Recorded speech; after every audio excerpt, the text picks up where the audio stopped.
Good morning, everyone, and welcome. I think it's to our 121st program here. So we've been going for quite a while, working with our contribution to helping to deglamorize the astral plane, and there's more to it, of course. It's not just the astral plane, because D.K. in a general sense considers the word glamour as anything that inhibits the disciples' contact or understanding with reality. So he includes Maya and he includes illusion. Those are general terms, and illusion can be used in the same way, in a general sense, to include all of the impediments to the vision of and identification as reality. But once the soul, shown here, or at least in its higher mental plane, egoic lotus, begins really to pervade the personality, the initial difficulties, of course, may provide some glamours, but once this happens, then there's a lot more possibility of visioning a progression of real states, one after another. So the soul state is one, certainly, and then we have to build the antahkarana to still higher possibilities, which are more and more impersonal and more inclusive, and help to eliminate the little self as the center of the field of consciousness. That's the problem, really, when that little self, we're told by D.K. to take our eyes off the little self, and when that little self becomes too large in the midst of the field of consciousness, then there is a problem. So let's just say that a lot of our glamours just have to do with misidentification, and we have forgotten the soul, we've forgotten the immortal God within, we have forgotten what we really are. We once knew it, and in every universe, of course, we know it. And we will be restored in our projected, extended state to an understanding of what we really are, and then these impediments will disappear.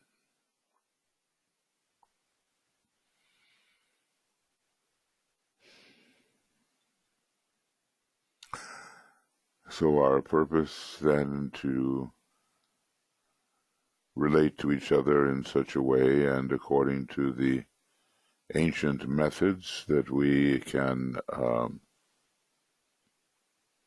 have some effect in thinning or attenuating or finally dissipating the impedimentary glamours that seem to preoccupy so many of us.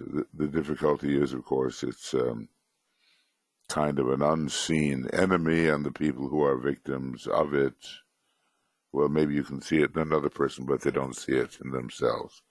And this operates for us as well. We don't see it ourselves. So we declare our intention to work on behalf of the ridding, especially the astral plane, of those distortions which prevent a real participation in the reality of things.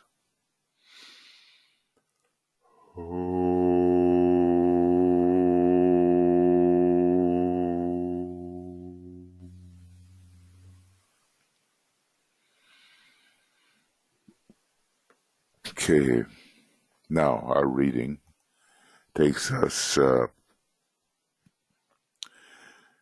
just a little segue, so that we remember we become glamour generators ourselves. And we produce the glamours, whether from our dense physical and vital body, the mayas, from the astral body, of course, caught between the pairs of opposites, which are actually vertical pairs. When you study the type of light that moves to rest in Libra, you're going to discover that it is a vertical process, constantly trying to find that midpoint whichever moves upward, because really both poles are necessary. And then we generate illusions, misunderstandings, and so forth in our lower mental body, and the personality as it becomes integrated. Whether or not spiritually integrated is another matter, but it's intensifying, says the Tibetan, all these three aspects of force expression, producing their synthetic work. And, the problem that comes with it is that a threefold glamorous condition is made into one major glamour.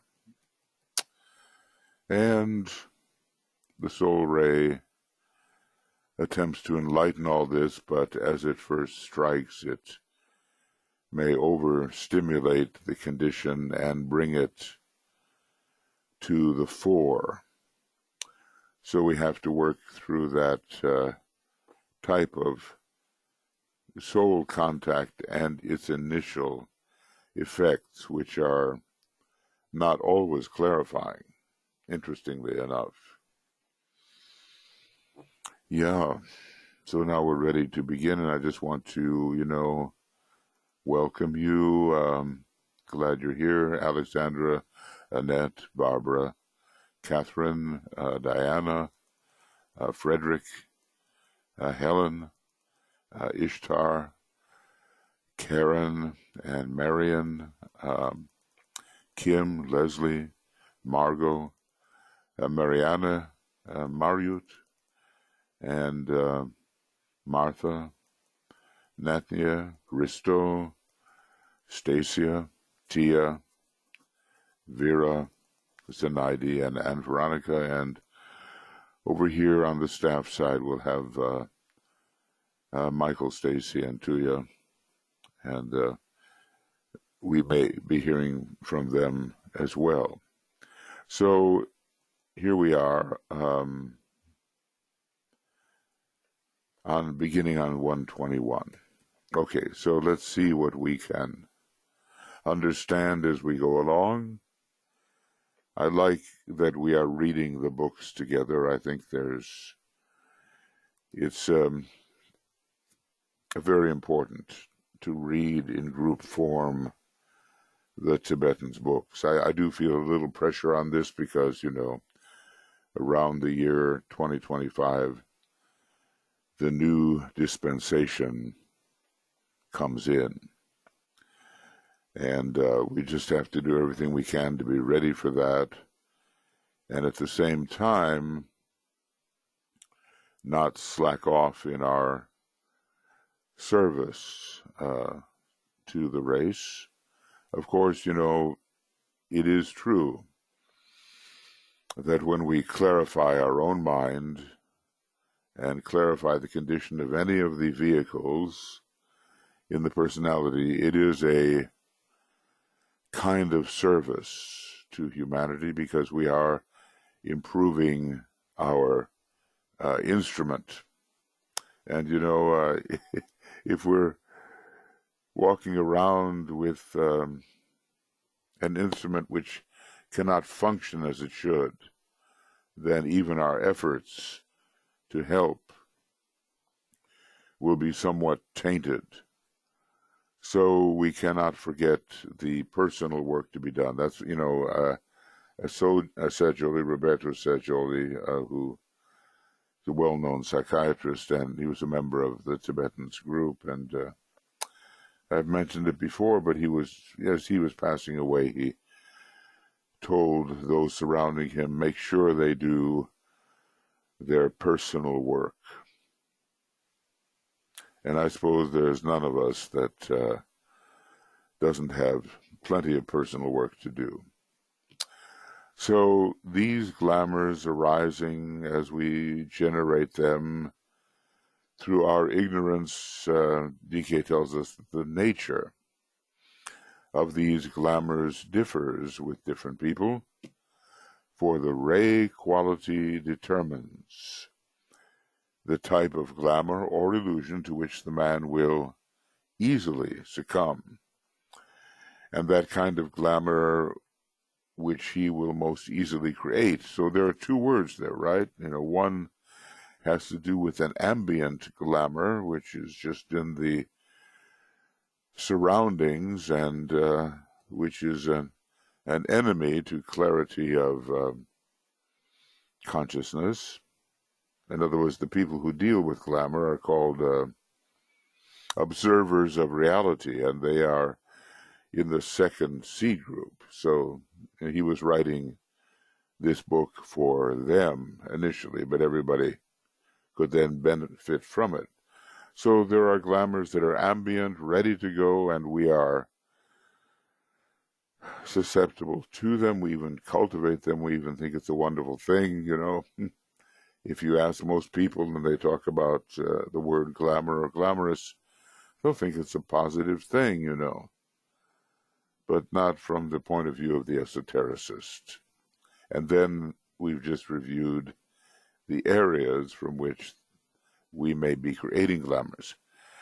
Disciples have to learn to differentiate between, one, the glamours or glamour already existent in his environment, to which he will easily be attracted, or which he will easily attract, for they constitute the line of least resistance. I'm thinking about Germany in the Second World War.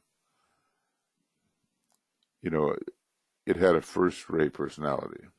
I'm not sure whether that is still the case. I think so, but the fourth-rate soul is emerging. Anyway, the first-rate personality of Germany ruled by Pisces. Pisces is always not only a sensitive sign, but a susceptible sign. And I suppose many people on the first ray, when you have the personality ray of a nation, it means pretty much that there's a lot of souls on that ray in that nation. So here is susceptibility through Pisces, and here is that authoritarianism, the idea of distinguishing yourself above and beyond all others whom you will dominate. Now this, we're going to have a meditation today on domination as a lower ego state. So, Germany was a perfect setup with its Piscean susceptibility. D.K. calls it the very negative German people. That doesn't mean they haven't contributed tremendously to the world of art and culture, especially music. But, it's a liability. And then the tendency to go towards power and authority. So that was already existent in the environment for many of these people inclined in that direction anyway, and it was fostered by the Black Lodge and made to expand, so naturally they would be overcome.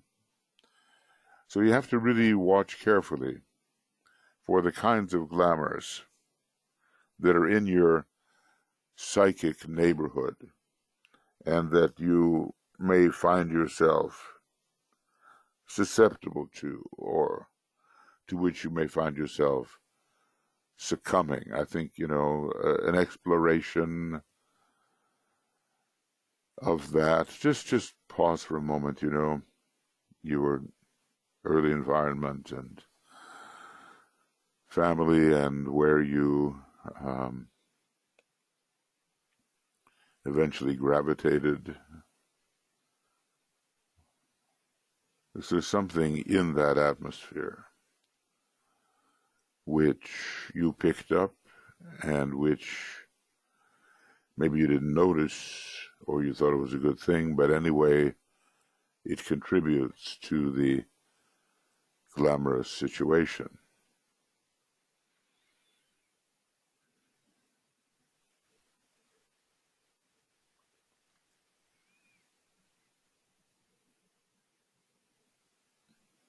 Well, I can, as I go back, I can certainly see things in my early environment, and I see things that a lot of people in my environment just accepted without question. I see that I accepted some of it and then was in a battle with other aspects of it. And remember, just because we find ourselves in some kind of occult group, it doesn't mean we're free from glamour. I mean, he tells us that the occult groups are the most glamored of all the groups. So right there we have a big issue about which to be watchful. Remember, it's observers of reality and observers of oneself. So watchfulness, vigilance. I'm recalling Master Moria, he's recounting some of his many lives, and he says, I was rarely killed or assassinated, as a leader, because I was so observant of little things. So the little thing can be the key to a susceptibility from which we must free ourselves. Okay, and then the other kind, we succumb. Maybe it's easy to blame someone else, but when we start creating glamours, we have no one but ourselves to blame. The glamour that he creates as he tackles life through the medium of a particular equipment, which is colored. Remember that the word color, we may love color and all that, but color means to veil, transparency. So there are these different types of vibratory veils, and we have to, what is it? The poet Shelley, and I've quoted this before, but it really fits for people who study the race. Life like a dome of many colored or many splendored glass stains the white radiance of eternity. Many colored glass stains the white radiance of eternity. So we come in with a colored situation, which we have to learn how to see through and lift. So he's got this particular equipment which is colored by the experiences of past incarnations. We've all got a hangover here, We've got a forward momentum from the past that spills itself into our present incarnations. And we have to learn how to recognize those things. So the past incarnations are one thing, and the ray quality under which he has come into being. And I want to say that not only the ray quality, but the relevant astrological factors in the chart.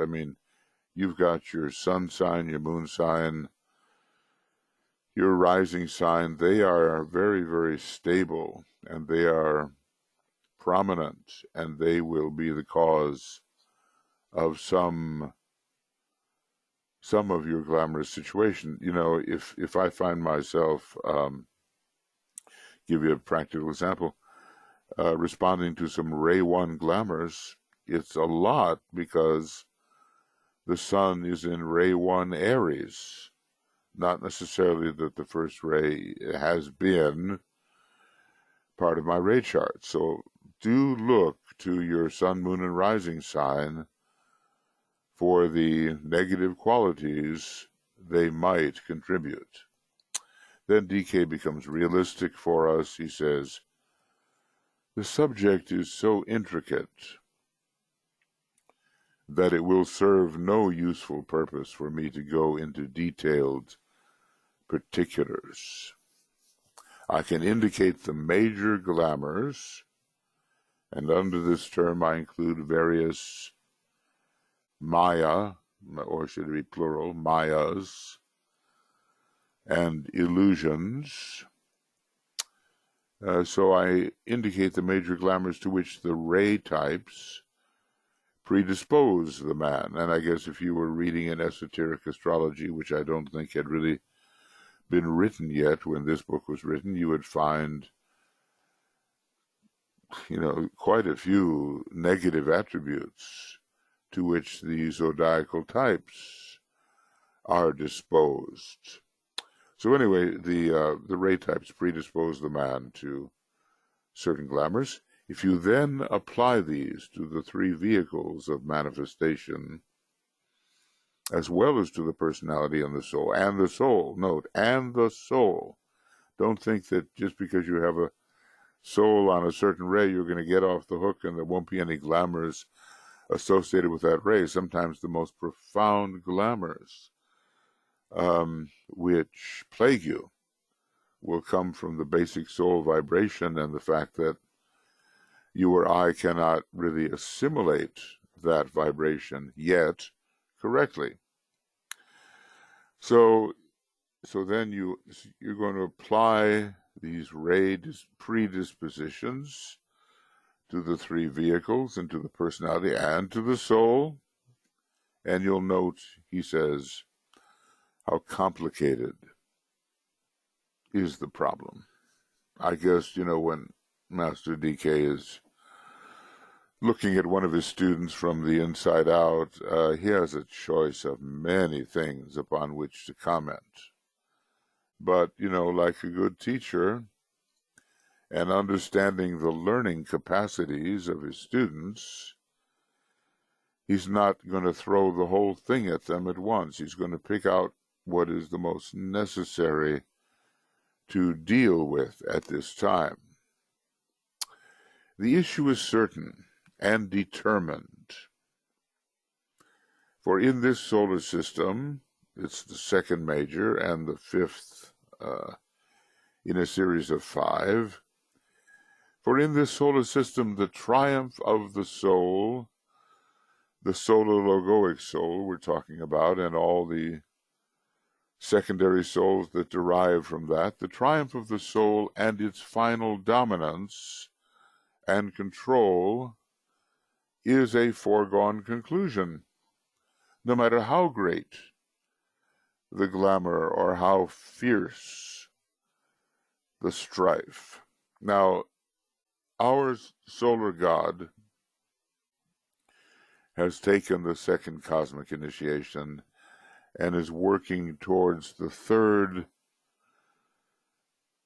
with Sirius having taken the third, and will almost certainly take the crucifixion initiation, cosmically considered, in this solar system. So right there we see that there's going to be a triumph of the soul over the various vehicles, and we live in a very astral Buddhic solar system. The number of Devic lives in our system greatly outnumbers the number of monads that are called man. So we have a system in which the function of the astral body is very important. And when you engage the soul at the fourth initiation, you have also really conquered the astral body. Now, it's also possible that our solar logos, if all goes very well, will take the fifth cosmic initiation in this solar system.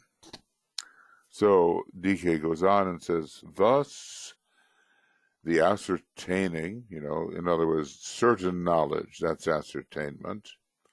Thus, the ascertaining by the aspirant of his ray influence is one of the first steps towards understanding the nature of his problem, his glamorous problem, and his method of release.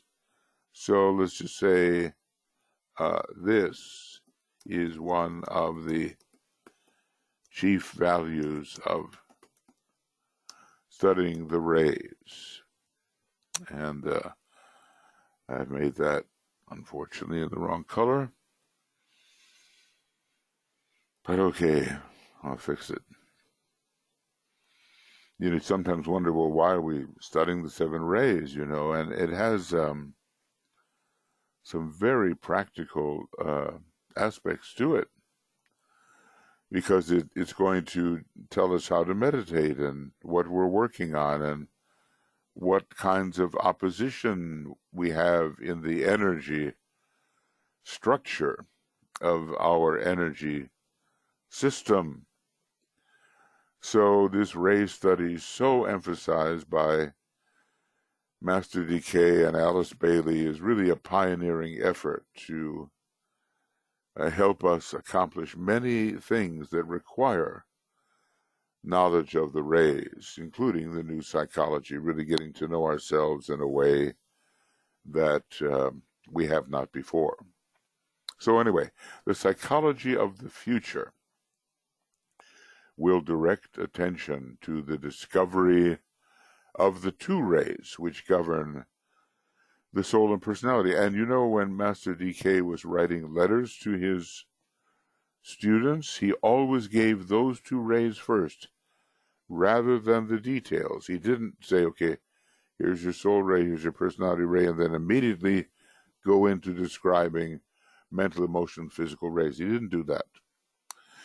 He may have let a few years pass before he got into more of the detail of the personality, because he wanted people to learn how to work with these two major rays, which are probably the source of most of our glamours, plus the major astrological factors in this life. But remember, a prevailing glamour, or set of them, will correlate with the soul ray. And why? Because the soul ray stays constant. There may be one switch before the first initiation, okay, or not. But it stays constant over lives. And so naturally, the malfunctions associated with that energy are persistent and noticeable in the individual. So, the two rays which govern the soul and personality. Okay, and that one, I think, should be in black. Okay, having done this through a study of the physical type, emotional reactions, and mental tendencies, attention will then be directed to the discovery of the rays, of the governing rays governing the specialized vehicles. So we get into the, it's always the way with occultism. We begin with the general, and we work our way down towards the specific.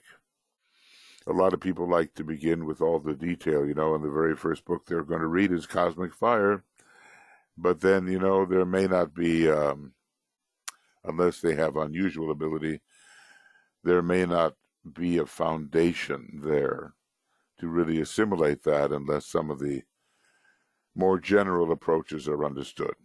When these 5 rays, egoic, personality, physical, astral, and mental, have been approximately ascertained, it's almost like those two words contradict each other, because approximation is almost and ascertainment is the exact fact, then the following factors will need consideration. Okay, so now let's just say that we have been successful, and of course, this is my opportunity again to put in a plug for the new PIP number 3, that you can write to Walter, and he will provide you with the data for the PIP. And usually I have it in the chat box. I can't go there right now, but you can take that PIP and it will help you approximately ascertain the 5 rays that you have. And if we're all fortunate enough to re-begin the 2 or 3 day process of a 7-ray seminar, you may come even closer to the approximate ascertainment of your ray formula. Okay, then after that, the following factors will need consideration. Number 1, the nature, quality, and stability of the glandular system. Now, we've been told, I think in esoteric healing, very interesting thing that the Christ himself demonstrates. He has this Libran energy, I do believe, is the Prince of Peace, the perfectly adjusted and balanced glandular system in his Maya Varupa. Okay, so that will need consideration, because you can be thrown off when there's a big imbalance going on in the chakra and glandular system. Then number 2, the point attained in evolution. Now, none of us is an expert there. We can say, well, I think according to this person's desires and what they want to attain in life, that this may be the level at which they are functioning. But unless we are the master, we never know. The point attained in evolution. This will be done by a careful consideration of the centers and the glands and their relation to each other. Now remember that the lower chakras are stimulated and unfold before the higher chakras. And I've shown you pictures of the planets to show you that the highest of the planetary schemes are just sort of veiled in mystery and are not unfolded the way they will be later, but the lower ones are unfolded. So, let's see here.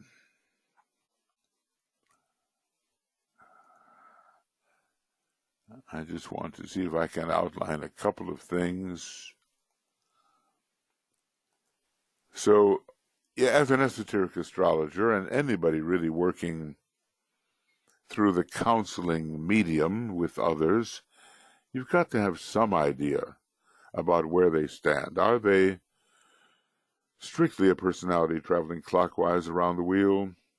Are they fighting it out in the process of reversing the wheel, or have they begun to turn the wheel, as it were, and the whole circulation of energy within their energy system, have they begun to turn it counterclockwise? So some general approximation is needed. Then number 3, the recognition of the points of cleavage. Now, this is dealt with especially in esoteric psychology too. The recognition of the points of cleavage, or the splits in the personality which exist. Now, most of us have some kind of split going on between the soul and the personality, but there are other splits within the energy system that are possible. So these can be, A, between the etheric and physical bodies, leading to a lack of vitality physical weakness, obsession, because those entities can get in there, they're not warded off, and many forms of difficulty. And this is overcome by the Lemurian initiation, the first initiation, sees to it that that split between the etheric and physical body no longer is prominent. And of course, there's going to be a high energizing of the system under this kind of integration. And he tells us, how is it that some of these aspirants and disciples can just keep going? Well, they've done something in their energy system which allows the flow of energy in such a way that they can do that. Okay, now what else? In the sentient astral body, leading, there's splits there. I'm both good and bad, that kind of thing, leading to a vast number of problems and psychological difficulties based upon undue sensitivity, reaction to glamour in the environment, innate tendencies to glamour in the equipment, or resulting from sensitivity to the glamours of other people. So that's the major area for most of us. The problems are in the astral body, even if we don't detect those. So there are going to be points of cleavage. Now, what's interesting about the fifth ray is that it rules the process of cleavage, the law of cleavages, but at the same time, it's so acute in its understanding that it can help bridge those cleavages, as we see when we think about the mind under the fifth ray, and we see that three minds unite. Now, there are a number of planets which deliver the fifth ray, but one of them is Venus, and the Venus fifth ray is a higher type and brings together the forces which have to be related to each other. Okay, so we're looking for splits and cleavages. We've seen in the etheric and astral, etheric and physical. We've seen within the sentient astral body, where people may be at war with themselves and, like Arjuna, fighting two prominent tendencies which are opposed to each other. And then what about the mental body? Splits in the mental body. Now, these are going to prevent us from really seeing reality.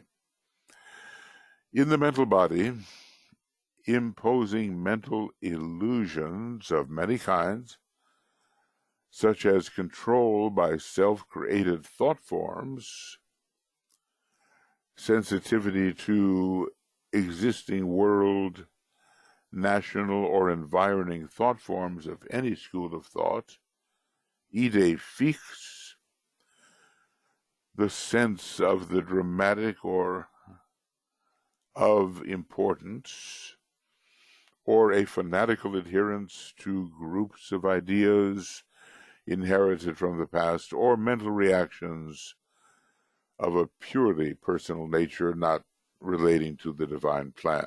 So, one of the things that really happens there's a split between lower and higher mind. And lower mind tends to be the five-pointed star pointing downward and is motivated by personal desire. It's intelligent, all right, but it's motivated by personal desire.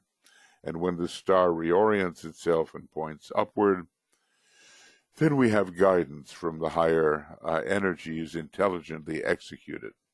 We're looking at splits which cause glamour because, the de-glamored state is finally an integrated state, the integration of the personality with the soul. And when you have a split state, these things have to be healed. Okay, now a little more. And the splits between any of these groups of forces we call bodies, between not necessarily within, but between between the etheric and astral, between the astral and mental, and we've thought about before what results. Maybe, you want to do something, but you just don't have the energy to do it. It's, or so you think. It's a split between the etheric and astral bodies, or astral and mental, you should, and you have the capacity to do it. But the astral body is wanting something else and moving in a different direction. So, frankly, we're all split up.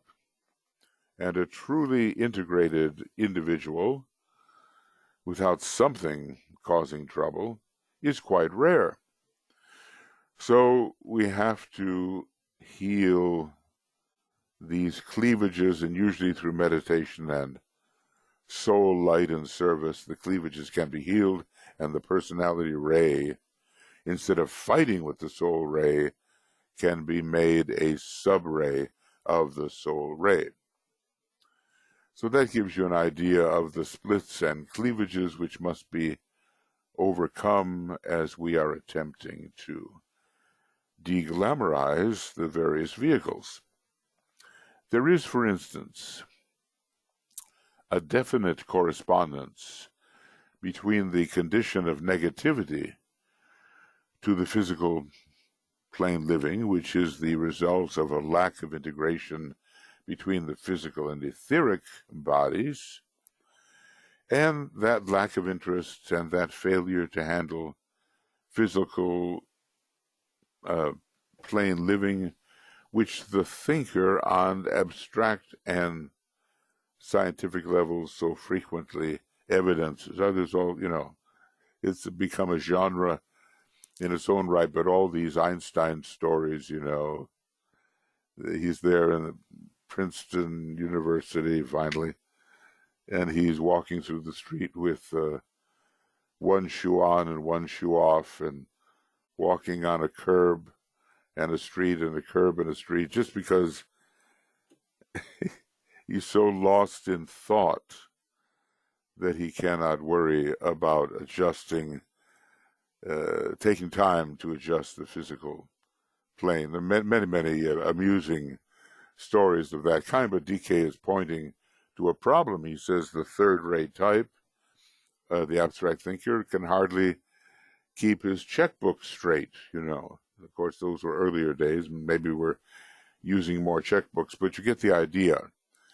The focus of attention is so much on the higher things that there's a neglect of what we call the proper manifestational approach. Let somebody else do that, somebody on the seventh ray.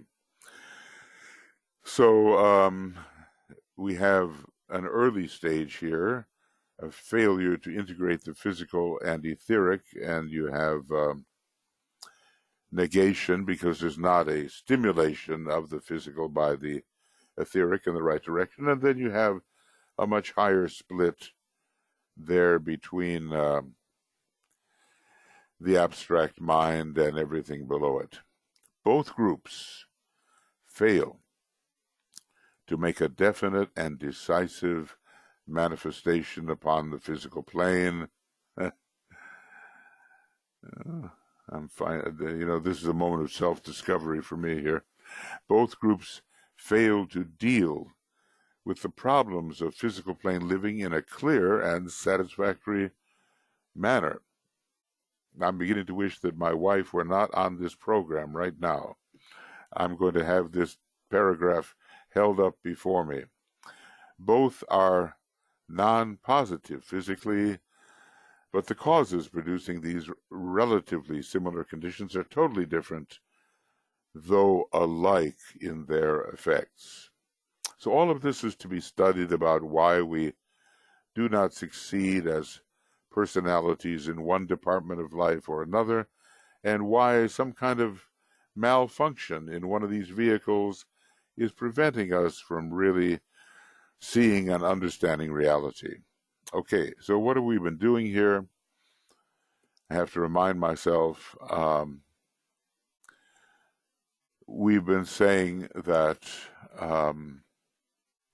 once we ascertain the 5 rays, then we have to deal with the glandular system, the degree of evolution. One more thing here. The points of cleavages and the splits. And now he goes on to one more thing that we have to deal with. And let's see what that is. The comprehension of the path of life for an individual through the study of his astrological indications. Well, he does include it. He says, look, I've given out certain teachings.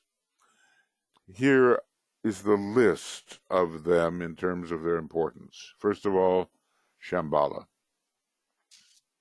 Second of all, the new discipleship. Third of all, the study of the 7 rays. Fourth, esoteric astrology.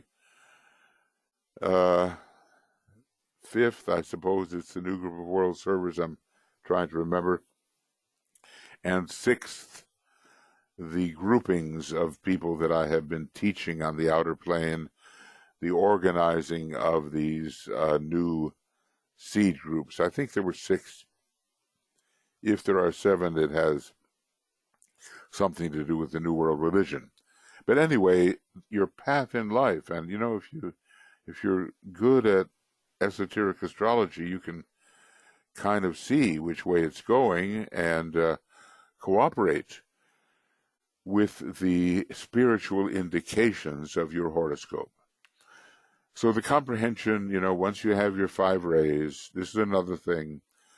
Try to comprehend your path in life through a study of the astrological indications. They are not compulsions. They do not necessarily force you to do something, but they guide you in a certain direction. It is necessary in this connection to regard the sun sign into which a man is born as indicative of personality trends. Well, really, the sun is veiling a certain planet, and we're not sure which one it is. It's probably a non-sacred second-ray planet, which has a lot to do with personality. So the sun, anyway, its position indicative of personality trends and as embodying the characteristics which he has inherited from the past, and this would be especially so for the moon. But to regard the rising sign as holding within it the indications of the way that a man's soul would have him go. So I think we can see how important is the rising sign, even when considering the ray tendencies. Rays come first, but the rising sign is a close second. Many other factors, once he knows his rays, or has approximately ascertained them, will warrant careful attention. The problem of the individual is complicated by certain inherited tendencies of a family, family karma, national karma, racial karma.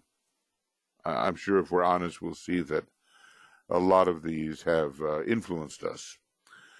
These powerfully affect the physical body in both its aspects, producing glamours of many kinds. It is also affected by certain inherited ideas, which are the embodied thought forms of family, national, and racial approaches to truth.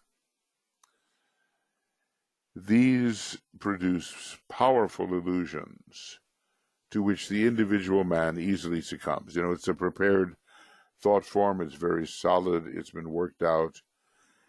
It presents itself as a fait accompli, and you have the choice of accepting it or not. Maybe we call it, in some ways, tradition. There are also the inflowing forces of the sign into which the sun may be passing, Aquarius, for instance, such as the conditions found in the world today due to the fact that our sun is passing into a new sign of the zodiac, and really a new star system and not only sign.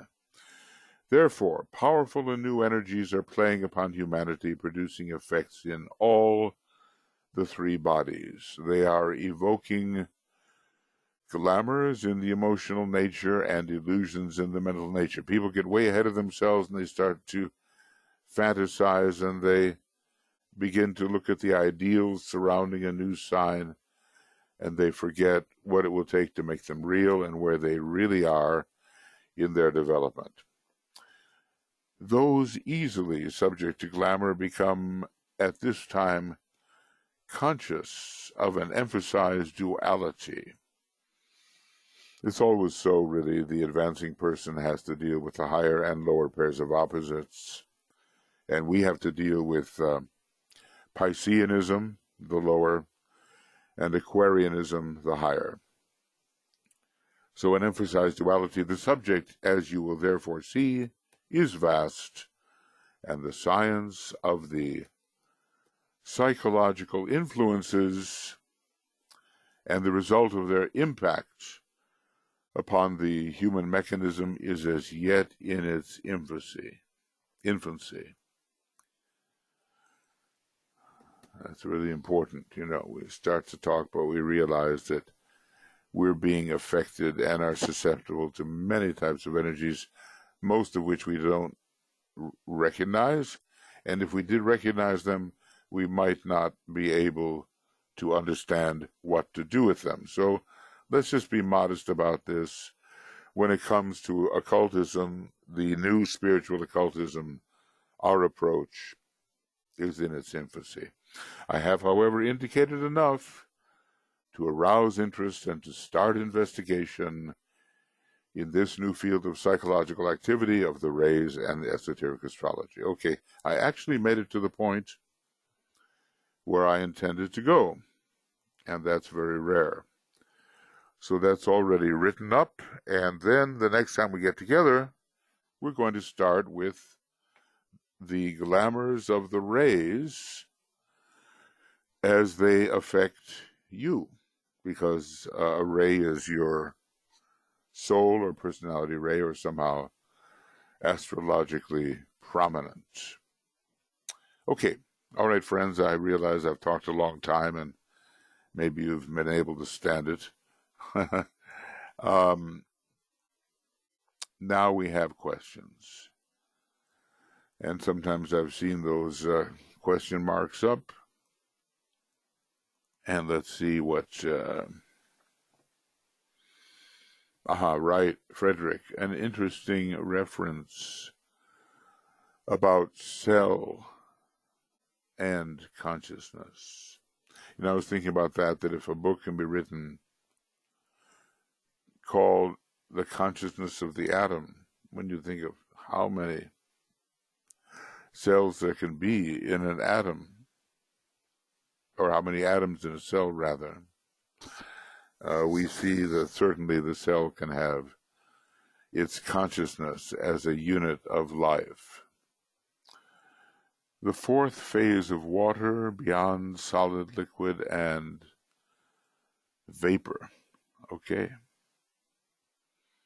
This is interesting, and maybe we can discuss what that fourth phase will be. Sometimes, we say that steam is visible, but it's not really, but maybe that's not what is meant particularly. Anyway, the various states of matter have to be studied because they have these analogies to alchemical states of progress in the spiritual life of the individual. So here is the,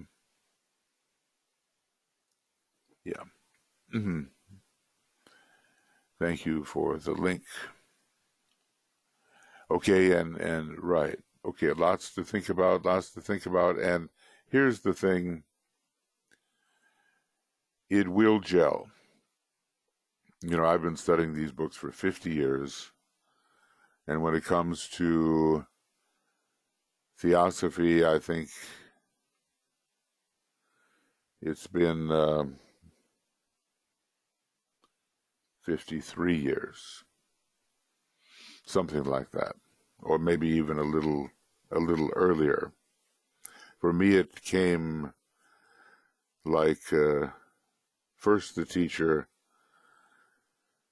and then the books. Long time, but that's not long at all if you think about how Master D.K, becoming the profound scholar that he is, studied in the early days. And that studying on the second ray opened the door to something that was more than just book knowledge. It opened the door to the intuition, as he tells us in Esoteric Psychology, Volume 1, where he, I always have to go here because obviously we're doing a lot on the second ray. And if you don't have a second ray soul, then maybe you have a second ray monad. That's usually the way it is if you stick with Master D.K. And let's see if I can find this thing. I think so. I'm going to do my best to find it really quickly. And if you don't have the Alice Bailey CD-ROM, well, if the money is not a terrible problem, then there's no reason not to have it. And pretty much we can manifest the money for what we need, at least in the modern Western civilizations. And here it is, this statement which I've managed to underline. It is the first exposure to a very practical approach to the rays. He does give some very scientific approaches having to do with the law of correspondences and all that, but basically he says these are people who, having attained wisdom for the sake of others, spend themselves in giving it forth. The student on this ray is ever unsatisfied with his highest attainments, no matter how great his knowledge. His mind is still fixed on the unknown, the beyond, and on heights as yet unscaled. So I have a feeling that that is going to be describing many of us. It's not that we all have to be on the second ray in all kinds of things, but the likelihood of those who continue with Master D.K. year after year after year, something high up in the nature is on the second ray, usually the soul or the monad. All right, friends, so I'm assuming that by now you know the procedure, and during the process, you've made some notes perhaps, or would like to study something general in occultism. You know, it can be what we've been dealing with, which there's plenty there, of course, or it can be just something in the field of occultism which you would like to cover. So, let's see if I have anybody here.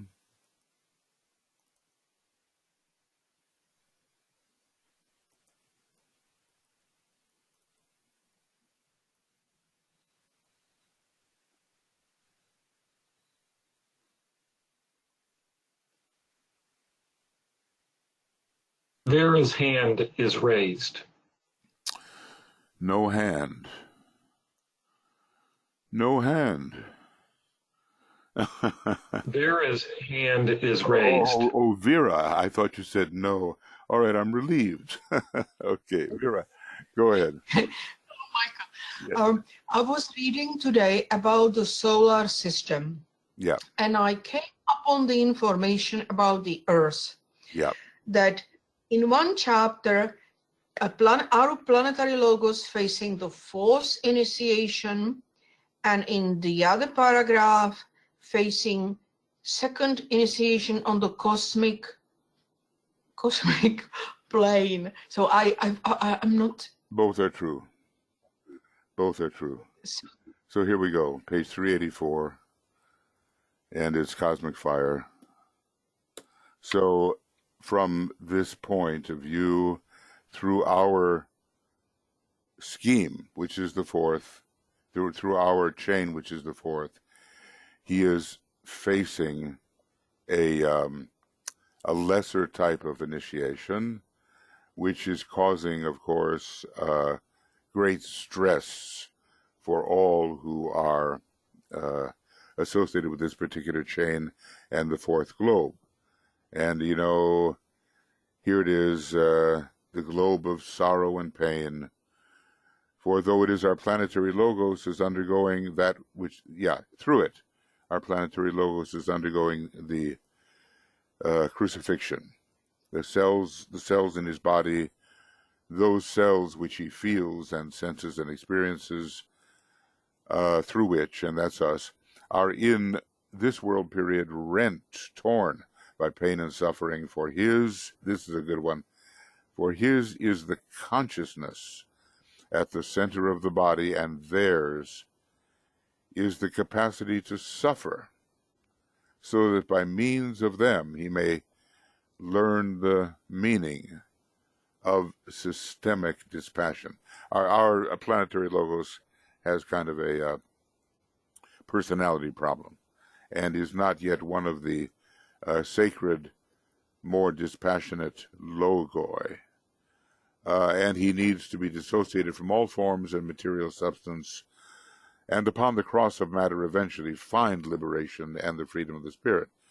Now those are a series of lesser initiations, but you go down just a little bit, the same place, and there it is, the 7 initiations to which he passes through sort of are going simultaneously with a cosmic and larger series of initiations. And at the time of the Judgment Day, that's the way I understand it, which may be quite a ways ahead, he will undergo what is called the 2nd initiation cosmically. Now this is also, if you look at cosmic initiations, our solar logos has taken the 2nd initiation cosmically and is aspiring towards this mental initiation called the 3rd, which Sirius has taken. And Sirius is probably, as the cosmic Christ, having taken a 3rd cosmic initiation, is inspired and aspiring to take a kind of crucifixion of a local cosmic Christ. So both are true. There are just a different series, okay?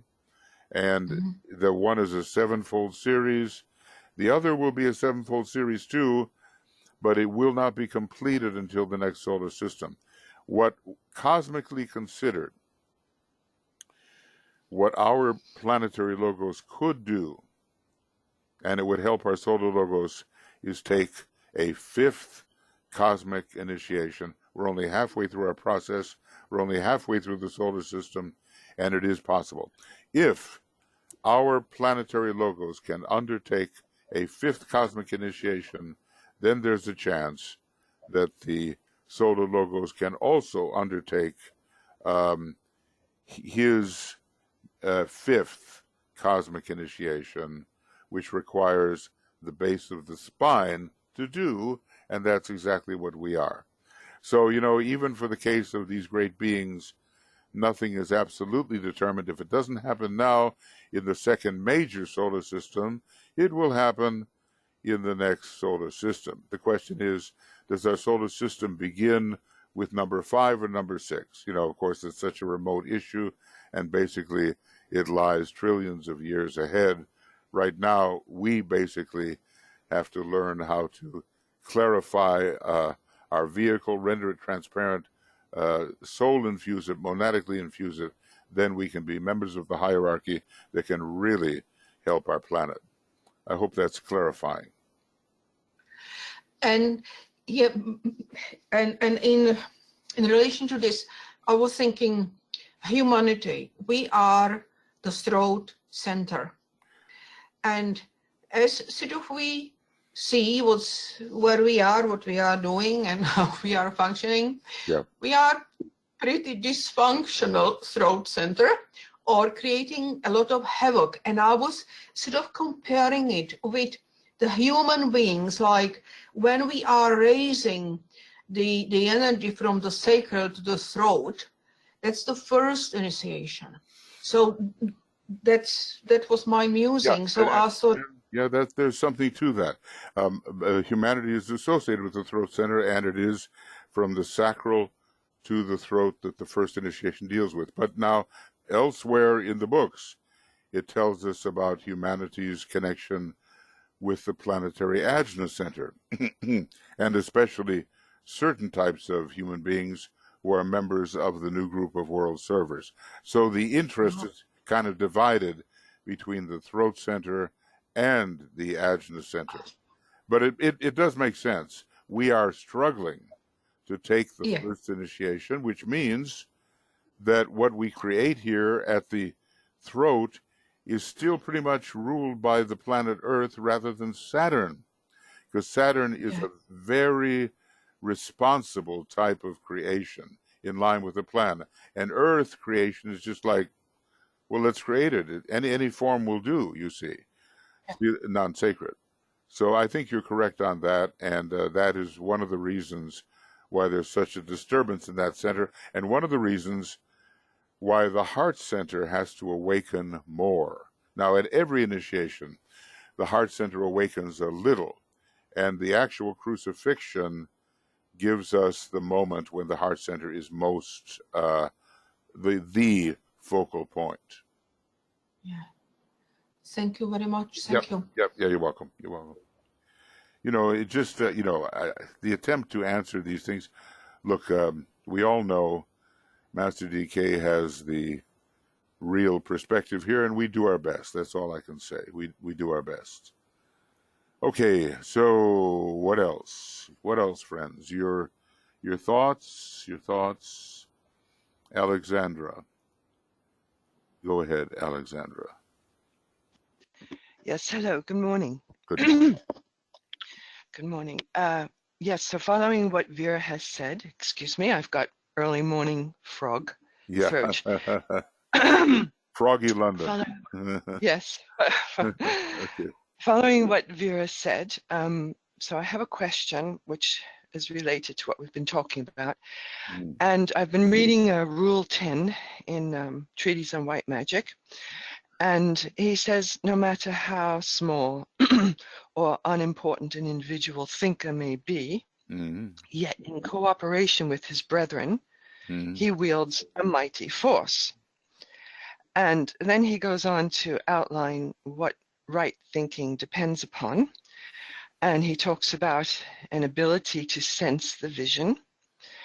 And that's first. Number two, having sensed the vision, bring it down to the mental plane as much as possible, allowing the idea to seep through to the concrete levels of the mental plane. And then after a period of gestation, vitalizing this thought form with the power of your will. And he concludes by saying, happy is the disciple who can bring the vision nearer still to humanity. That's a synopsis of a very kind of great area, very large area. So my question is that I think it was last week or the week before, Karen mentioned Chomsky referring to the undermining of democracy as being crucial now to the approach to doomsday. And certainly here we feel the approach to doomsday very acutely. And what is being voiced is that the dark forces have a clear thought form, and they have a clear motive, and they have a clear method.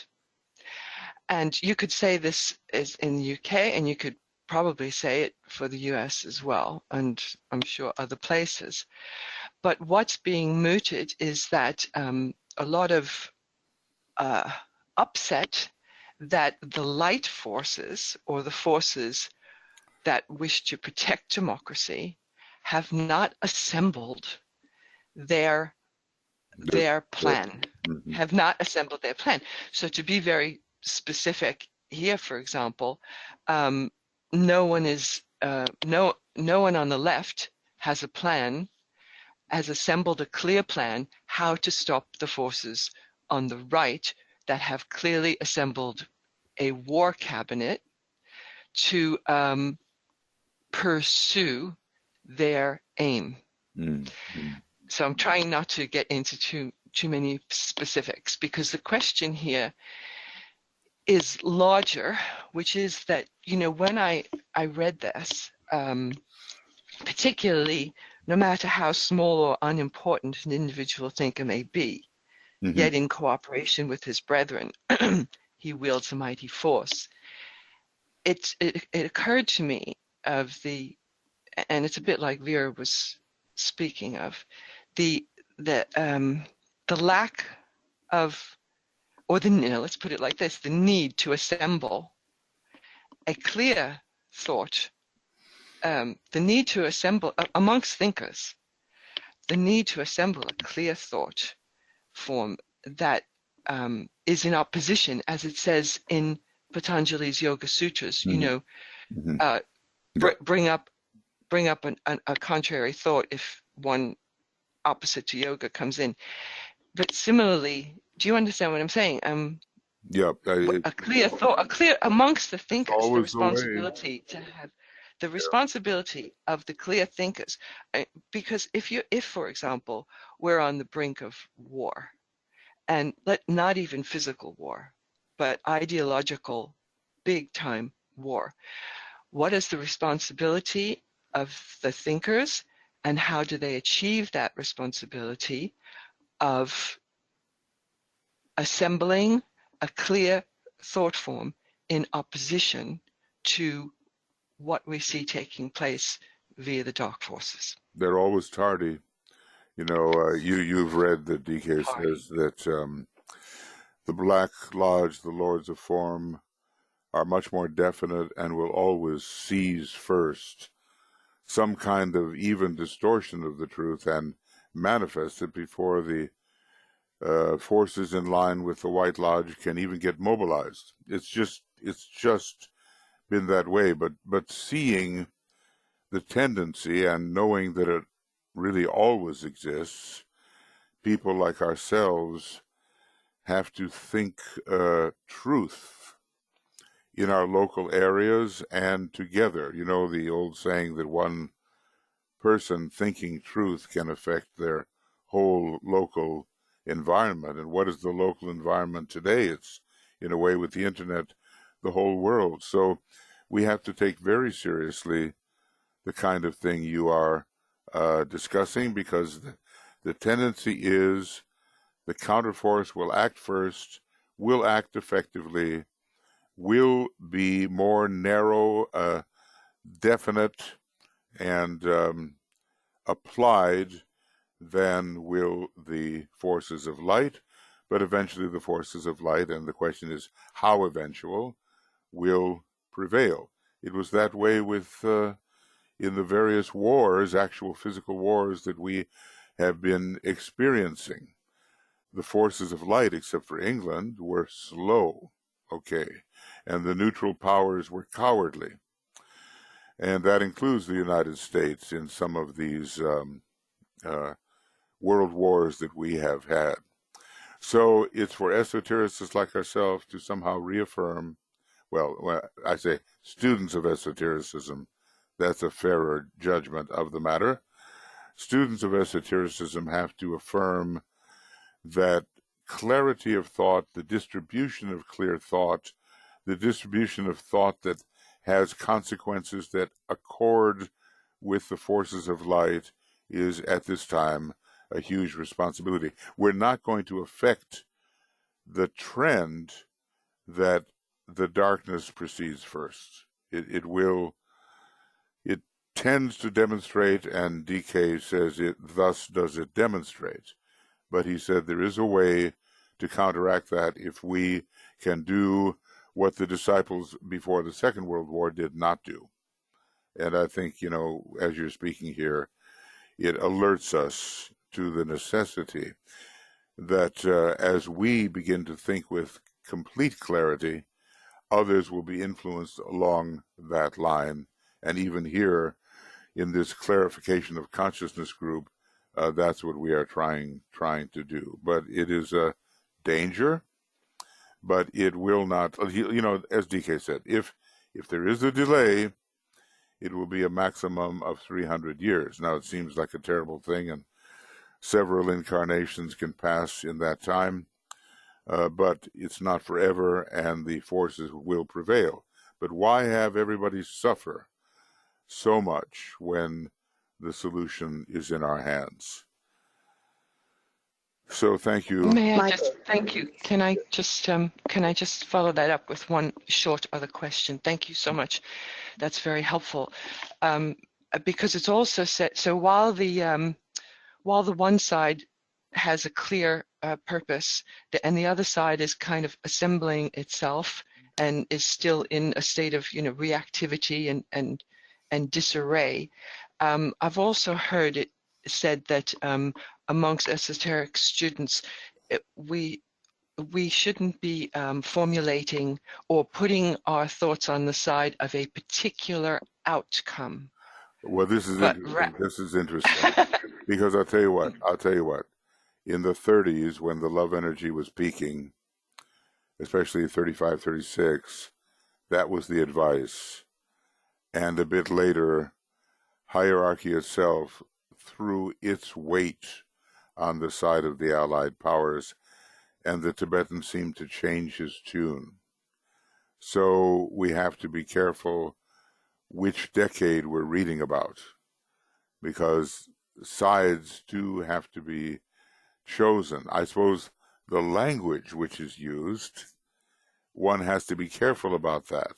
But the choosing of sides when you have the possibility of an all-out internal war is a necessity, and hierarchy demonstrated that necessity. I've thought a lot about this too, Alex, because, when there was still a chance that the whole Second World War could have been avoided, that was the Tibetan approach.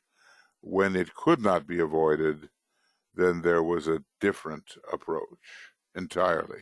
And he even criticized those who were sending love to Hitler and the rest of them, hoping that they would turn around, because he says they're a lot more powerful than you and they're going to overcome you. So, it is a difference depending on the decade and the situation, at least in my view, presently. It seems to me that a clear outcome, not a clear outcome, a clear thought form of the form of the resistance is required. And I was wondering if that's right, because I certainly have a clear thought form. I think so, and I think so. You have to offer clarity, okay, otherwise people can't pick it up. Yeah, thank you, Alex. Tuija, go ahead. Yeah, I was just, while you were talking, thinking about this, what is our purpose as humanity? And when we think that we are the third ray center, the throat center, which is the manifestational center. Yes. So that's why everything, when we think about love, and humanity is and was still emotionally polarized. I think that is the reason why D.K. was talking about that we have to be careful when we address the love towards something. But if we would be able to really stand as the love is, what is poured out from the Shambhala and then via Christ, that is the totally different thing, because it is affecting the Devic lives, and in that sense the forms which are created. Mm-hmm. But because we are the center which can make the word flesh, bringing into the form side, and when our attitude is, even the hidden motives are selfish, that's why we are creating continuously the forms which are binding us, not freeing us. Yes. If we really could beings who are generating the pure love, we could redeem all of those. Different thing. Look, do you have a headset to you? There's an echo. I have a headset, but I have also the other computer on. Does it? Yeah, that's echoing. That's echoing. Yeah, it's echoing in the background. Yeah. gosh, where I do escape. I try to say also this thing. Is this helping? Yes, right now for the moment. Let's see. Okay. So what I was thinking about what DK teaches us, and I think that every one of us are frustrated if we are really honestly thinking what we can do.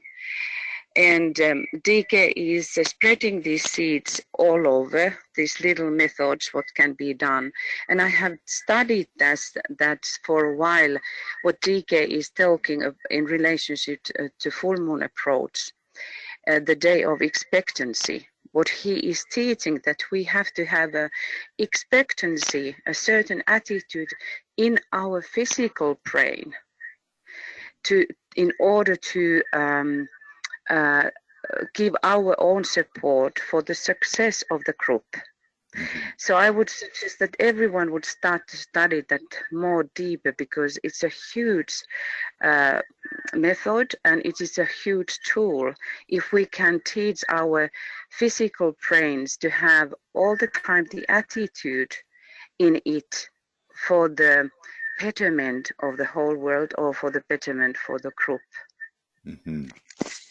Very good, very good, exactly. And yeah, we can't have two computers on at once talking. Somehow we're going to need to just have one. Something just happened too. Okay, thank you, Tuija. I appreciate your thought about that. You have students in the other around the other computer. Now I am outside with my mobile. Oh, okay, that's aha, very good. Okay, very good. Okay, thank you.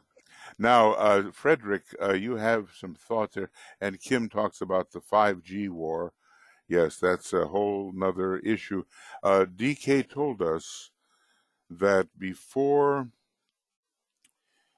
long we would discover that there would be many tragedies connected with the health of human beings due to not knowing how to relate to the Deva kingdom, and that the human form would suffer considerably because of this faulty interaction at first. Now we're bringing in some pretty powerful elemental energies here, and it we've already seen that people who are wearing the Bluetooth thing and other things, it's affecting their brain and they're getting cancer and whatnot. We have to be very careful now about what's being unleashed upon humanity. This 5G thing is already stepping in that direction, and there's going to be more of it soon, and even more powerful. The thing with humanity is it just wants to grab a hold of powerful energies and use them selfishly, and we have to set ourselves against that trend. Now, with Frederick, he says he's talking about metanoia, a speculative ontology of language, thinking, and the brain. So it's it's a strongly Ray 3, Ray 5 approach.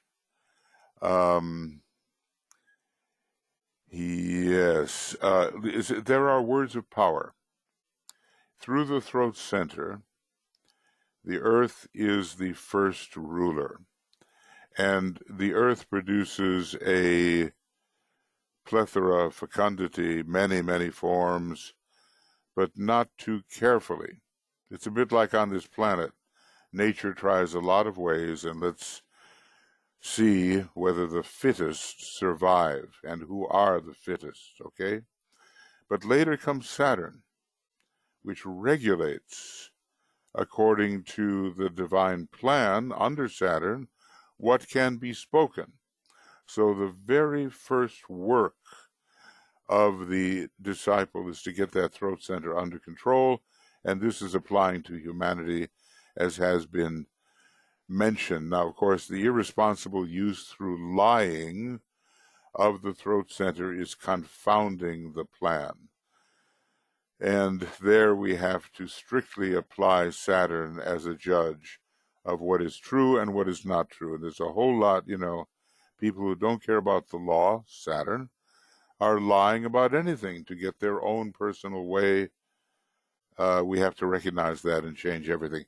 Then eventually, it's the seventh ray, and it's the planet Uranus, which are powerful in the throat center. And then the magical words, in the right way, with the right syntax, with the right language, with the right effect, can be demonstrated through the throat center. But that's more something that happens pretty much at the first initiation, when the seventh ray is so powerful, from the sacral center to the throat center. And here you have some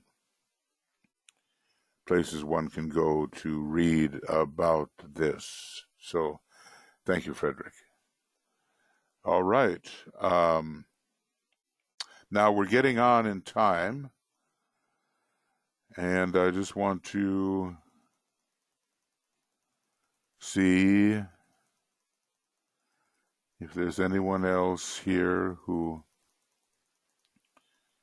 feels the strong urge to speak. We have to think very clearly. This whole glamour work has so much fifth ray in it. The human being, and even the disciple at first, is ruled by Venus at the Ajna center, bringing in its fifth ray. So clarity of vision and a powerful laser beam for the power of destruction of that which is not true. See, the thing about glamour is it's just not true. And the fifth ray, with its insistence on the truth, is one of the major forces to destroy the glamours. That doesn't mean there aren't fifth ray glamours, which, shut out what is high and is skeptical about everything that is spiritual. I'm not saying that, but as disciples, we work with this fifth ray here at the Ajna Center, both as a method of detecting glamour, seeing what is untrue, and then combining with the first ray to dissipate the glamour. And that's what we're working on. Today's meditation will be, misuse of, all through D.K, Kim,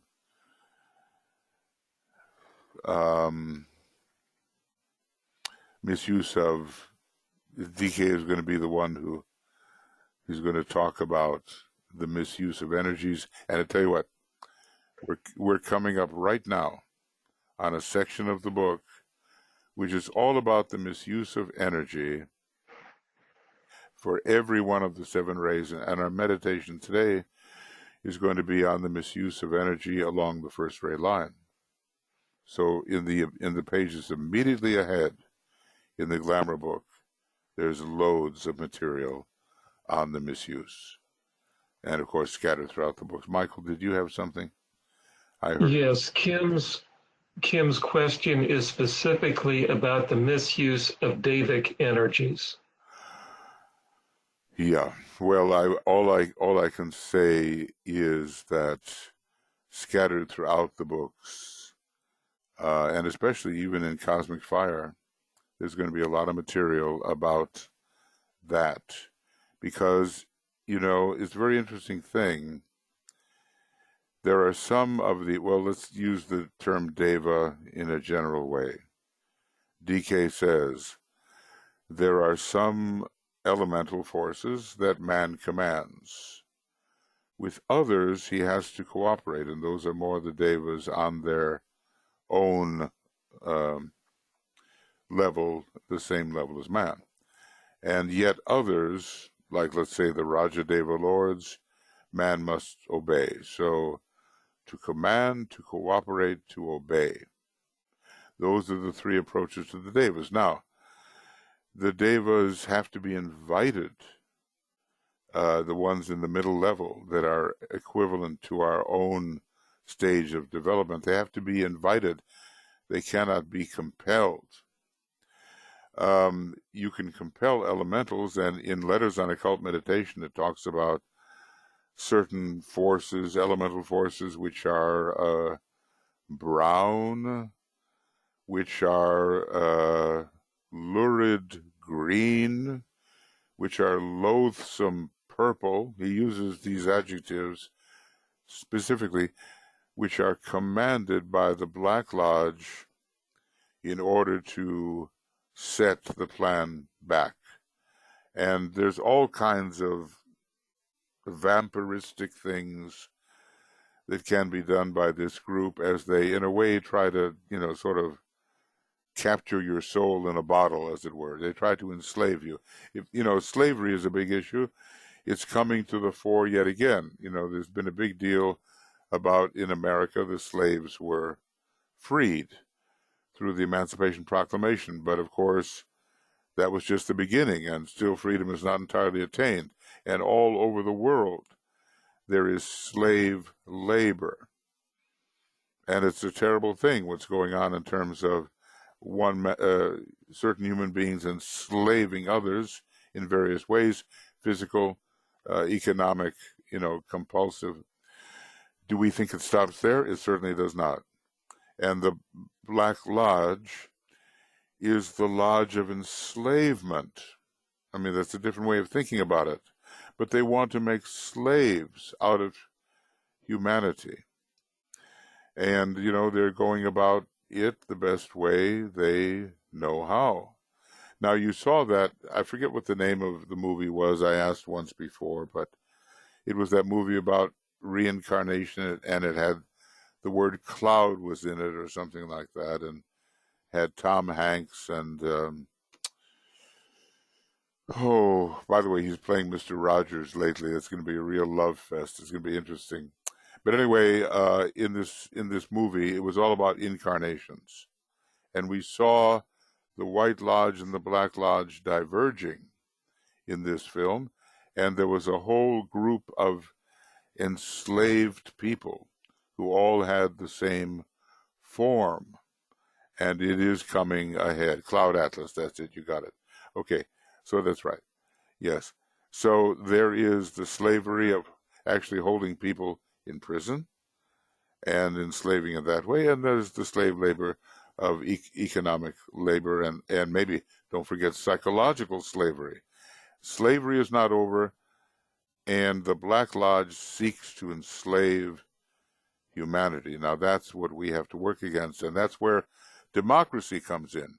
The liberation of the human spirit, that it will have its will, because the divine will not express itself unless every aspect of the divine will can express itself, and we're all carrying a little bit, and that's why democracy is so important. Now, I hear something in the background. Did I hear something? Yes, Michael. Yeah, was that? You hear me? Go ahead. Yeah, just a little addition for that about Devic life, that we could think about always, that there are like two streams in them. The ones which are on the evolutionary way and the others which are in involutionary. And that makes for us the difficulty, because the present solar system is moving forward and is, we can say it's the principle of the evolutionary way of being. And then the earlier solar system is that which is pulling us back towards the old patterns, and along with the Black Lodge is working out. Mm-hmm. And we humans, we belong also to those smaller builders. The minute we think about anything, the minute we say anything, the minute we have any emotional impact upon something, we create either the forms which are on the evolutionary way or in the involutionary. And that is for disciples the crucial thing to understand, why it is so difficult for us to move forward, because these old patterns, which is related to the patterns of the humanity, will take us backwards. Even though we have these great intentions and we have great ideas sometimes and we decide, but then we realize that, oh my God, I'm doing this again. That's why it's so important to be aware of that is the battle which is going on all the time. And they are those prisons. The elemental life is the prison for the soul, because it consists all these old ways of doing and working upon the earth. That's important. And the moon, of course, is sometimes the symbol there, the moon being the prison of the soul. It was said here that this, there's an author here, it's Michelle Smallwright, books about the Deva matters, so you might want to take that name into consideration. Also, Rule 7 in white magic. We always face two paths. A dual force of the plane, whereon the vital power must be sought, is seen. The dual forces are seen. The two paths face the solar angel, meaning not just the high solar angel, but you as a being in touch with your angel of the presence. They face you. The poles vibrate. A choice confronts the one who meditates. And obviously the forces of form have made their choice for the left-hand path. They just don't want to move on. They're just holding to the process of the previous solar system and the previous chain. Basically, D.K. calls them brothers of unique blindness, who have journeyed far into the land of distances. Very interesting. Unique blindness, the land of distances. So they have a long way to come back, but of course, essentially, there's only one being, and they must come back and will. It's just a question of the drama being worked out in any particular universe and in any particular planet and sun and so forth. All right, now, thank you. Right.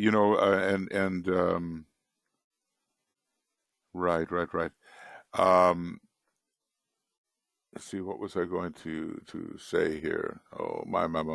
When that other thing flashed up, I lost the thought. But okay, maybe it will come back. Earlier solar system. What, dear? The earlier solar system? And no, it's totally gone. But now, this is very interesting.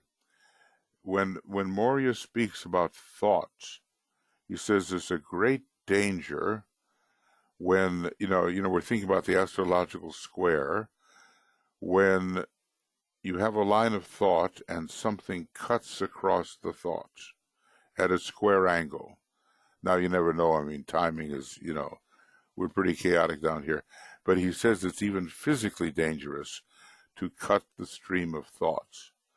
So we have to be careful when we speak, to whom we speak, how we think.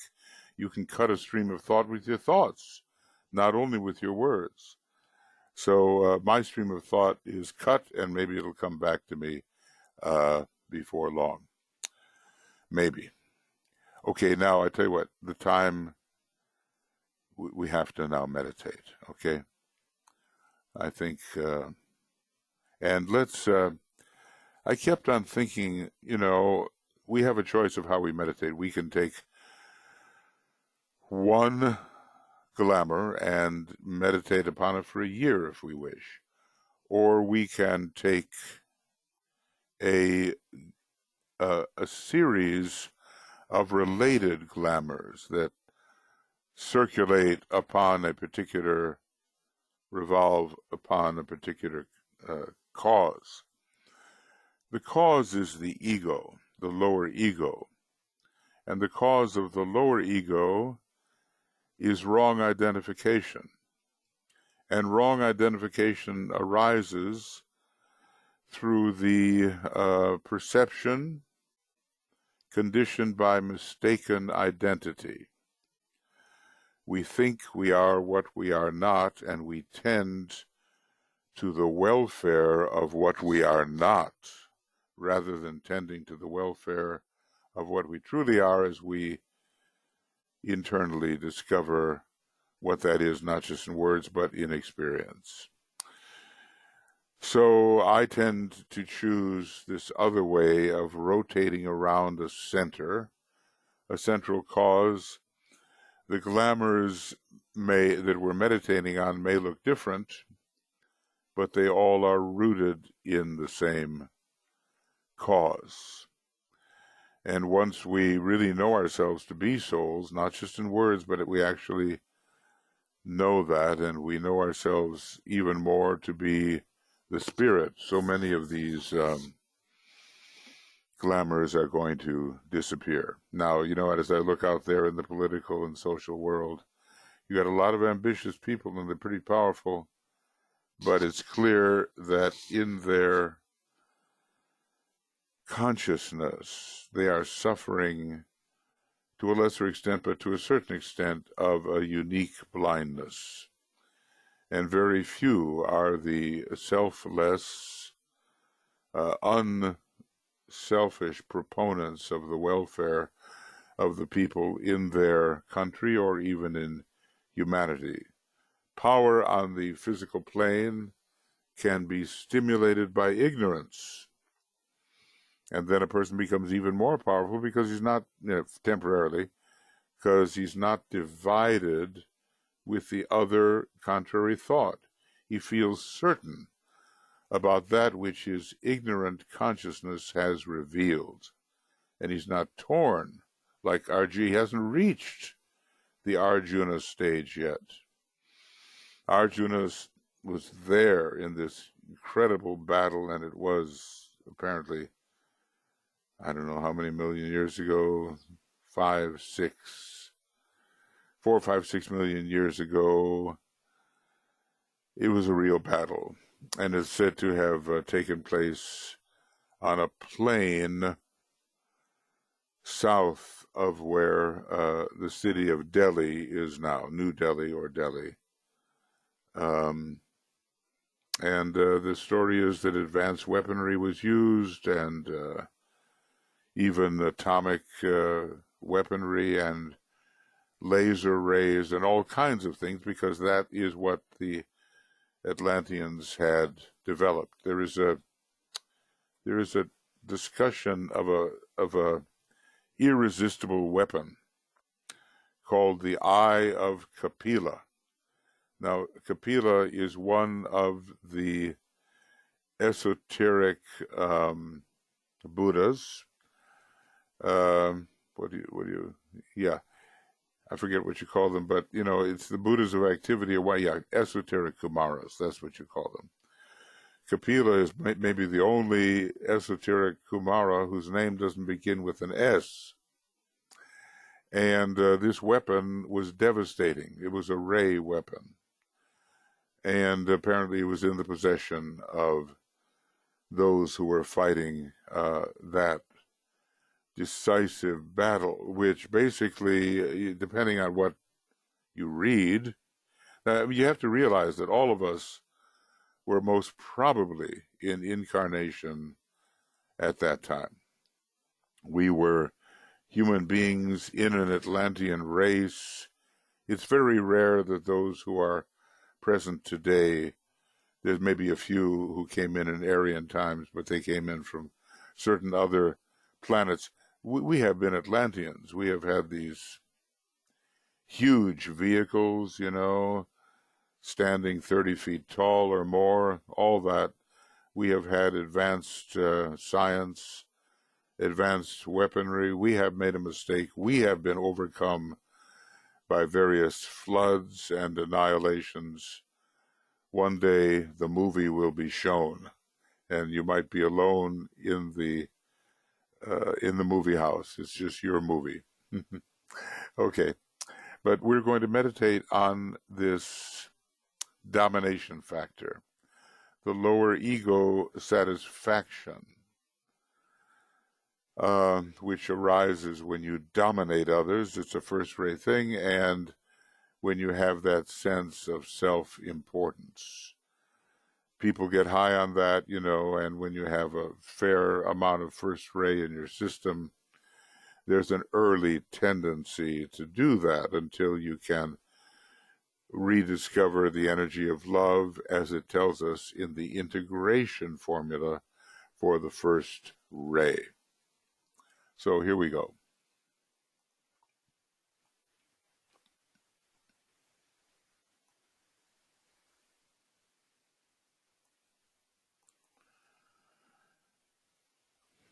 So the first thing we'll do is simply give ourselves some moments of silence as we come together as an instrument for the clarification of consciousness, especially on the astral plane.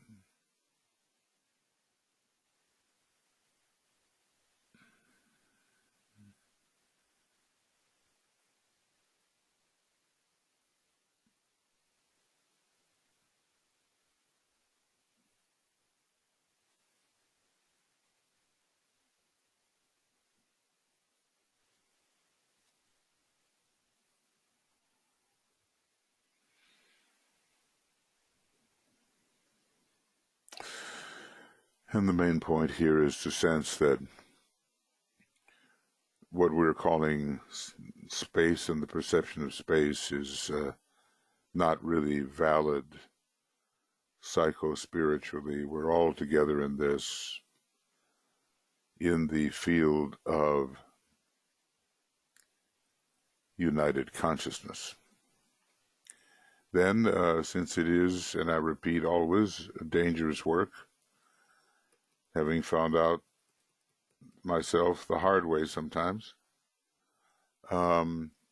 we use the protective formula. And we trace these lines of light as a cross, using the mantram here given. 3 fingers, thumb and 2 fingers. As a soul, I work in light, and darkness cannot touch me.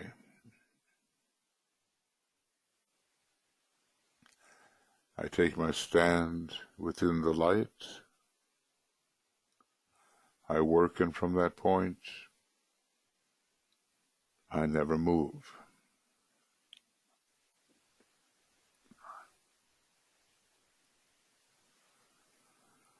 We visualize the crosses we have created before each one of us, and the group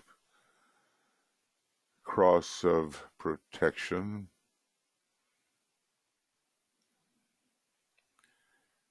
There's a lot of 6th ray in this glamour work. Every one of those people in that group were equipped more or less with the 6th ray, working particularly on the 6th plane, and the long arm cross has that 6th ray connotation. It's not the even-armed Aquarian cross.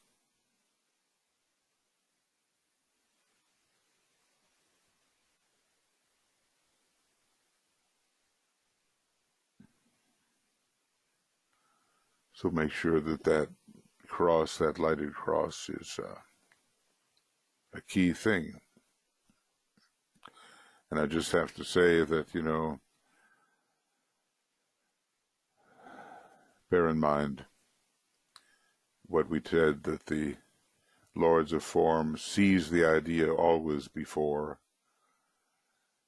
the forces of light organize themselves to respond correctly.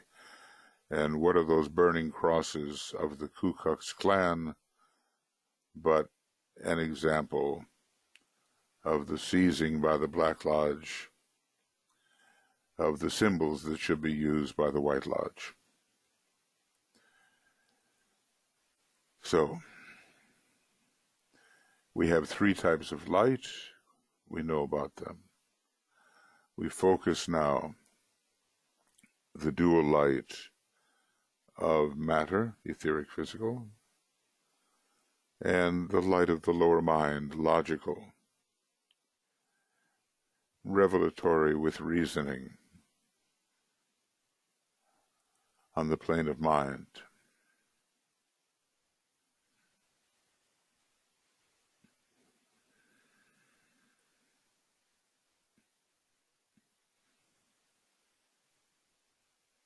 So these 2 forms of light come together, raising up the vital light of matter, supporting the light of reasoning, logical mind, and detecting somehow that light above the head, that light of the soul. Dwell with it for a minute.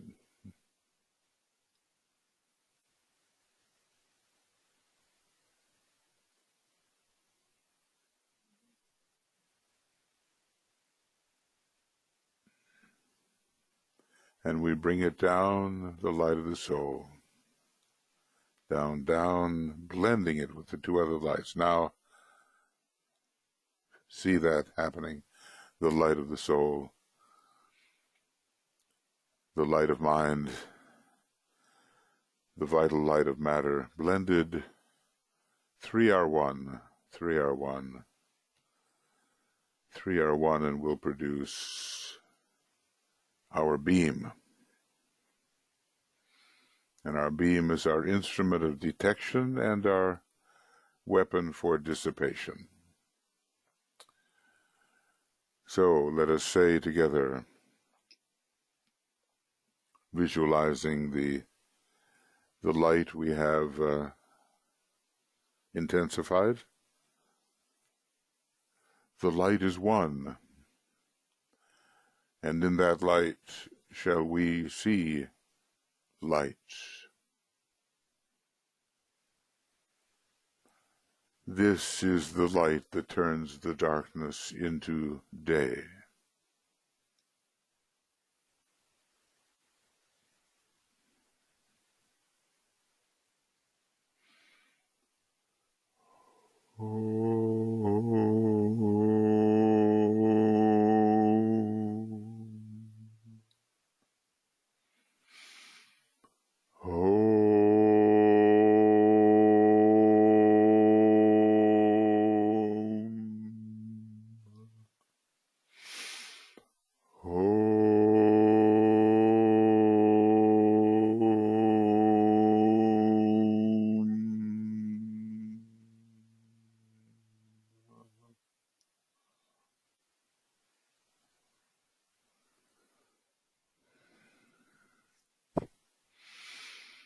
Okay,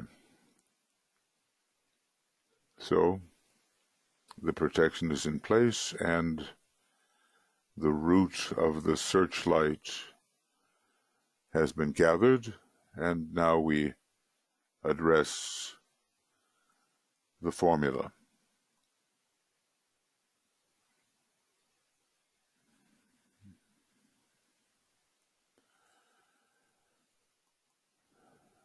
Radiance are we and power. We stand forever with our hands stretched out, linking the heavens and the earth, the inner world of meaning and the subtle world of glamour.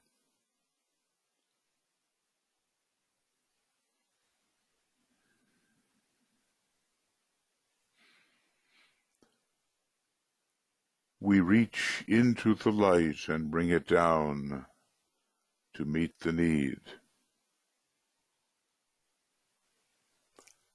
We reach into the silent place and bring from thence the gift of understanding.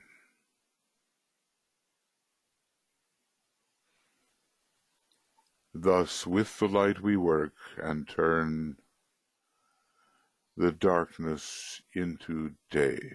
And so our searchlight now will go on, and it will shine out or in, either one,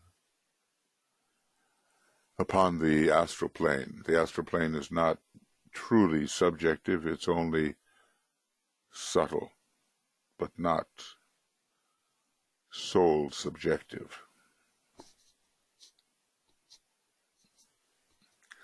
So the group beam is shining, and our individual beams combine to make the group beam. And we will invoke the spiritual will to strengthen our beam, because after all, it has to confront these glamours. They are powerful, and it has to dissipate these glamours.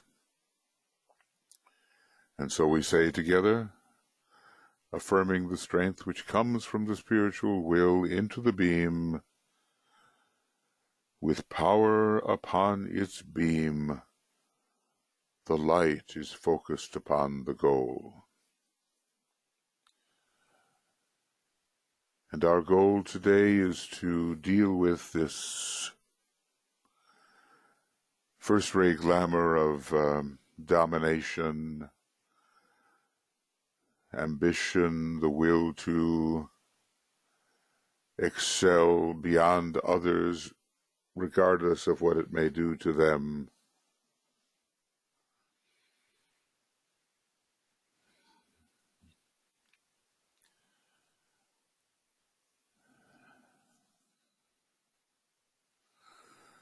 It's personal ambition, personal power. It is not power for the principles and for what as plan and purpose must be materialized. It's not that. So think for a moment about what this kind of will to dominate has done in the world, in human history, and how it brings about this strange kind of ego satisfaction, and how it brings about for some types a very pleasing sense of self-importance. We think about those things.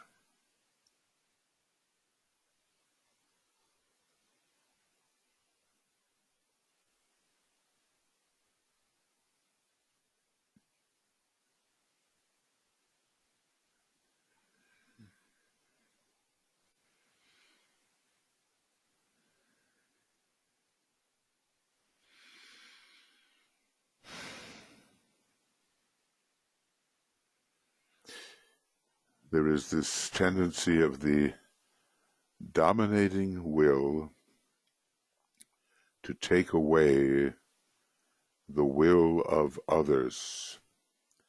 And what that means is the divine will, made of many, many parts, cannot express itself. This is the limitation of the dictator. And so we're going to use these words of power, and that will lead into our 5 minutes of silence and intensity of purpose.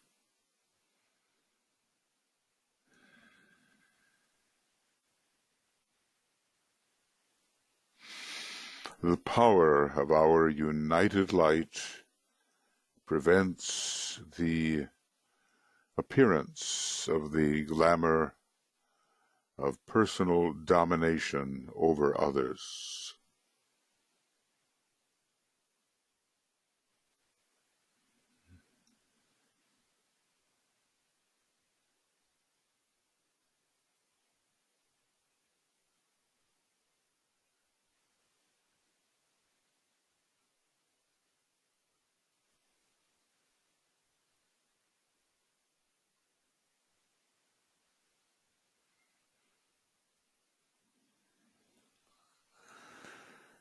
The power of our united light negates the quality of this glamour of personal domination from affecting humanity.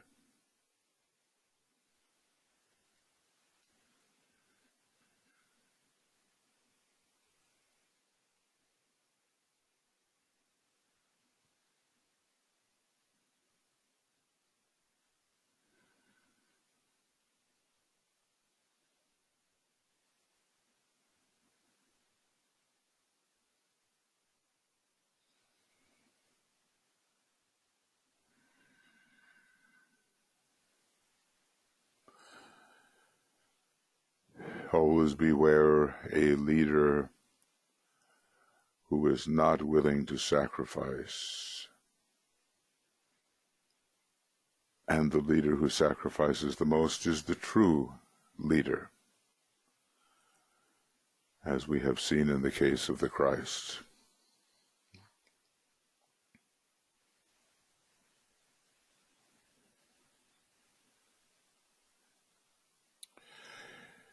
The power of our united light destroys the life behind this glamour of personal domination.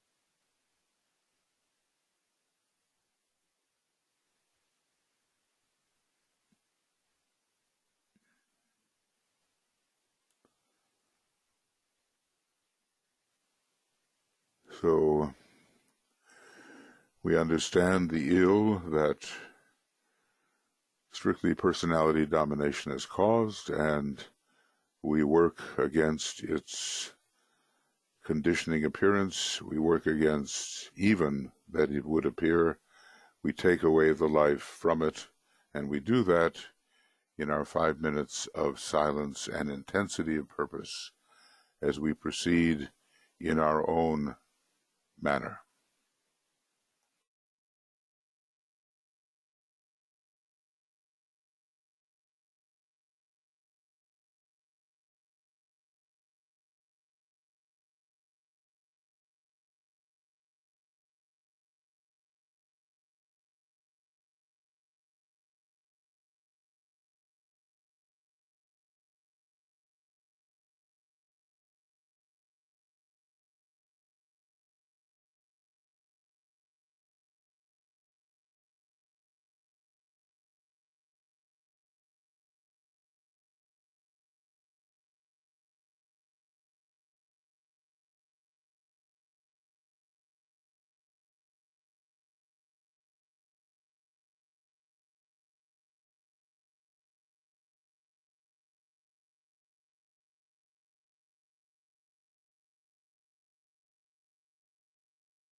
This is a very big issue today,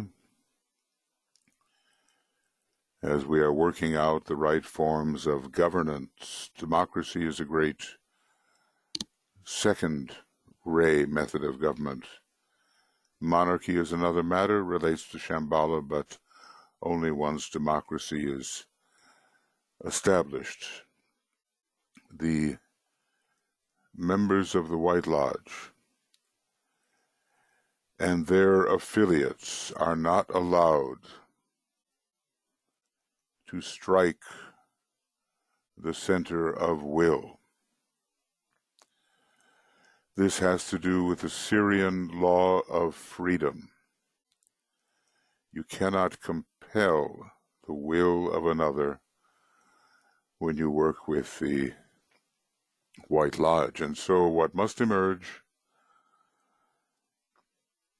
is that little quota of will that every human being has, that must come forward and not be stifled by the egotistical dictatorial tendency.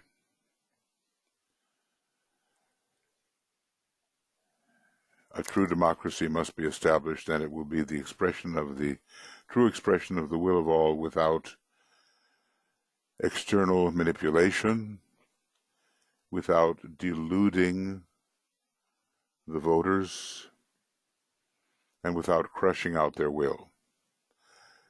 The three methods of the unleashed dweller on the threshold are used to stifle the will. There are the destroyers of the soul. You can't vote. There are the deceivers, deluders of the soul. We mislead your thinking.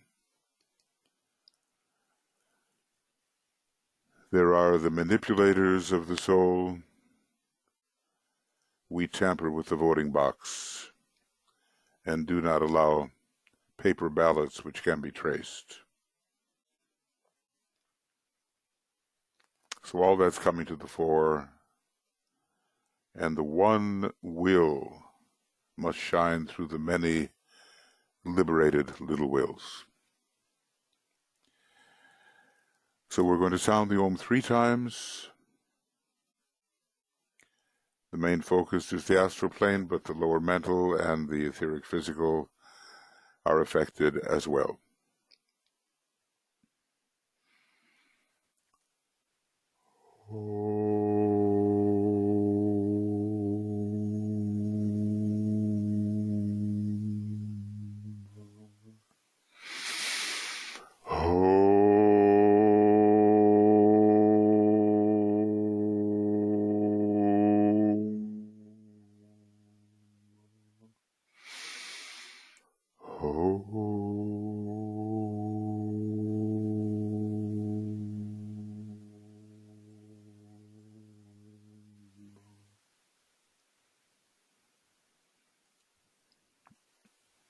Friends, we work interiorly. It will be effective as we persist. Let us know what we're doing, why we're doing it, and let us persist. Tomorrow morning, there'll be the Soul of Nations with readings from the Destiny of the Nations. And on Sunday morning, the morning schedule, we will have the Attracting Financial Resources for Hierarchical Purposes. I appreciate very much that you've been here, and Tuija's tuned in too. She's usually here with me, but is up at the Little Bear Meditation Center, which I hope one day you have a chance to visit, so we can all, meditate together on important matters in person. So many blessings, lots of love from both of us and all of us involved with all of our organizations. And we'll be continuing to work with you as the full moon is approaching and new moon is with us, full moon approaching. we continue our interior work. Okay. All the best.